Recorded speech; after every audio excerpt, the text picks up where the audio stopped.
Pemirsa, satu prajurit TNI gugur dalam peristiwa penembakan oleh kelompok kriminal bersenjata. Prajurit TNI dari Satgas Yonif R400BR gugur saat tertembak di bagian perut.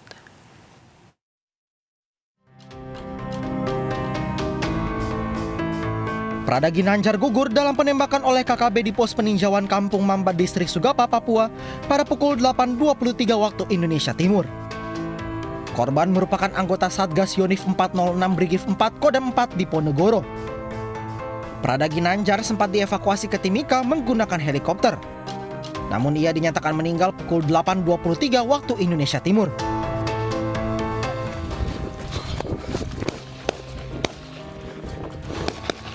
Almarhum Prada Ginanjar akan dimakamkan di kampung halamannya di Banjar, Jawa Barat. Sebelumnya kontak senjata antar tim gabungan TNI Polri dengan kelompok kriminal bersenjata terjadi di Kampung Ilambet, Distrik Ilaga, Kabupaten Puncak Jaya, Papua. Baku tembak terjadi Sabtu 13 Februari sekitar pukul 14.45 waktu Indonesia Timur. Kontak senjata terjadi saat petugas hendak menggelar olah tempat kejadian perkara penikaman tukang ojek di Kampung Mudidok. Akibat baku tembak ini, seorang anggota TNI Kesatuan Yonif 715 terluka di hidung karena terkena rekoset peluru. Korban akhirnya dievakuasi ke Mulia. Satgas Pengamanan Perbatasan RI Malaysia dari Johor Hanud 16 SBC Pos Lumbis kembali menemukan granat tangan dan amunisi di dalam hutan Lumbis, Nunukan, Kalimantan Utara. Granat dan amunisi aktif itu diduga sisa peninggalan tentara Gurkha era konfrontasi Indonesia-Malaysia tahun 1965 silam. Khawatir akan membahayakan warga dan Pos Lumbis, Letda RH Sutrisno Sitakar beserta 5 anggotanya kembali menyisir lokasi penemuan amunisi beberapa hari lalu di hutan Lumbis dengan dilengkapi metal detektor. Dengan penuh hati-hati, para prajurit menggali tanah dengan tangan kosong dan berhasil menemukan 11 granat tangan dan 101 butir munisi kaliber 7,62 dengan kode IK pada bagian bawah kelongsong munisi. Diduga kuat granat dan amunisi aktif itu merupakan peninggalan tentara Gurkha pada masa konfrontasi Indonesia-Malaysia tahun 1965 silam.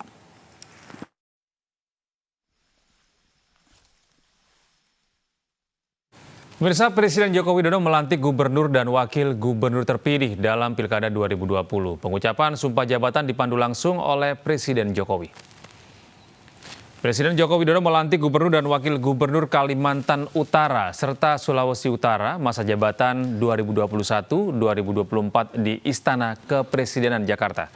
Gubernur dan wakil gubernur Kalimantan Utara yang dilantik yakni Zainal Arifin Paliwang dan Yansen Tepe. Sementara gubernur dan wakil gubernur Sulawesi Utara yang dilantik yaitu petahana Oli Dondokambe dan Stephen Kando.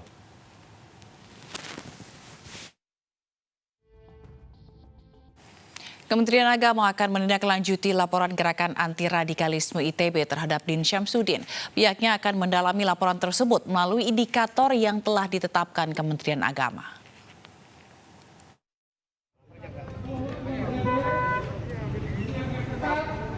Laporan Gerakan Anti Radikalisme Institut Teknologi Bandung terhadap Presidium Koalisi Aksi Menyelamatkan Indonesia Din Syamsuddin ke Komite Aparatur Sipil Negara KASN dengan tuduhan radikal berbuntut panjang. Terkait hal ini, Kementerian Agama pun angkat suara. Pihaknya akan menindaklanjuti melalui indikator yang telah ditetapkan oleh Kementerian Agama. Nah, kita ingin melihat laporan lengkap dari GAR ITB ini. Apakah Prof. Din Syamsuddin ini sudah keluar dari 4 indikator moderasi itu gitu. Oke. Nah, yang kedua mungkin terkait surat edaran Menpan RB dan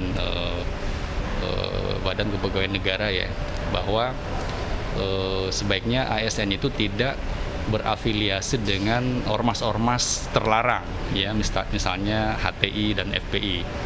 Nah, kita ingin lihat apakah misalnya kriteria radikal dari GAR ITB ini mengarah ke sana nggak gitu ya. Apakah Prof. Din Syamsuddin itu punya afiliasi dengan ormas-ormas terlarang apa tidak. Kasus ini bermula dari laporan GAR ITB terhadap Din Syamsuddin ke KASN sekitar bulan Oktober 2020 karena dinilai terlibat isu radikalisme. Din dilaporkan sebagai ASN yang bekerja di Fakultas Ilmu Sosial dan Ilmu Politik Universitas Islam Negeri Syarif Hidayatullah, Jakarta. Din juga tercatat sebagai anggota Majelis Wali Amanat ITB. Din Samsudin dianggap bersikap konfrontatif terhadap lembaga negara dan terhadap keputusannya. Pertimbangan lain, Din dianggap beroposisi dengan pemerintah lantaran ikut dalam koalisi aksi menyelamatkan Indonesia. GAR ITB pun meminta pemerintah bertindak tegas terhadap Din. Namun Menko Polhukam Mahfud MD mengatakan tidak akan memproses laporan terhadap Din Samsudin tersebut. Tim Liputan iNews melaporkan. Demikian pula Perpu nomor 1 tahun 2020. Mantan Kepala Divisi Hubungan Internasional Polri Irjen Napoleon Bonaparte dituntut 3 tahun penjara dan denda 100 juta rupiah subsidiar 6 bulan kurungan. Jaksa menyebut Irjen Napoleon terbukti bersalah menerima suap dalam upaya penghapusan nama Joko Chandra di Red Notice. Dalam sidang tuntutan yang digelar di Tipikor, jaksa menilai Napoleon terbukti secara sah menerima suap sebesar 200.000 dolar Singapura atau sekitar 2 miliar rupiah dan 270.000 dolar Amerika Serikat atau sekitar 3 miliar rupiah dari Joko Chandra. Dalam pertimbangannya, jaksa mengungkapkan hal-hal yang memberatkan maupun meringankan bagi Napoleon. Dari tuntutan JPU, pihak kuasa hukum Napoleon mengajukan pembelaan atau pledoi dan meminta waktu 1 minggu.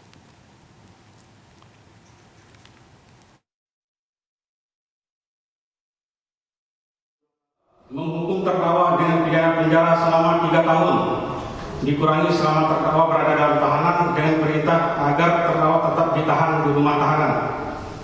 3. Menghukum terdakwa untuk membayar denda sebesar 100 juta rupiah dengan ketentuan apabila denda tersebut tidak dibayar, maka diganti dengan pidana kurungan selama 6 bulan. 4. Menyatakan barang bukti, yaitu 1. Barang bukti disita berdasarkan surat perintah penyitaan nomor screen sita 05 tanggal 5 Agustus 2020 sebagai berikut. Barang bukti disita dari saksi Nurdin sampai dengan barang bukti nomor 4. Barang bukti disita dari saksi Haji Tommy Sumarti digunakan dalam perkara tindak pidana korupsi atas nama Joko Sugiarto Chandra. Artis Gisela Anastasia kembali memenuhi kewajibannya untuk wajib lapor terkait kasus pornografi yang menjeratnya ke Polda Metro Jaya. Gisela dikenai wajib lapor setiap hari Senin dan Kamis.